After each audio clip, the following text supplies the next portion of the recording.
Hey guys! Welcome to Couple. Please like and subscribe if you like this video. On Sunday in Washington, D.C., several thousand demonstrators rallied in the morning sun and marched in the afternoon rain to protest the presence of a few dozen fascists and white supremacists in their midst. Jason Kessler, the organizer of last year's deadly Unite the Right rally in Charlottesville, Virginia, sought to once again gather together a broad range of right-wing extremists in a show of force.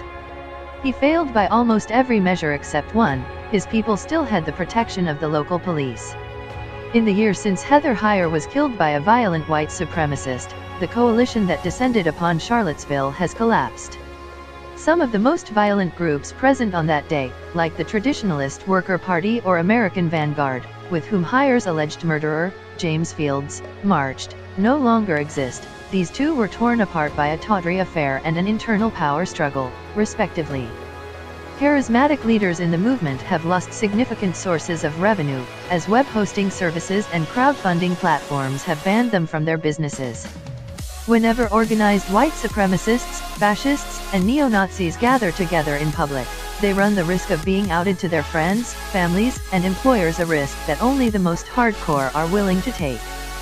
All of this is in no small part thanks to sustained pressure from anti-fascist militants in the streets and online, diligent investigative reporting, and the growing upsurge of leftist organizing that recognizes fascism and white supremacy as existential barriers to a different, better world. However, the conditions that allowed for a violent right-wing street movement to arise in the first place have not gone away, and while that particular movement may have receded somewhat in places like Charlottesville and D.C., it appears to be growing elsewhere, especially in the Pacific Northwest.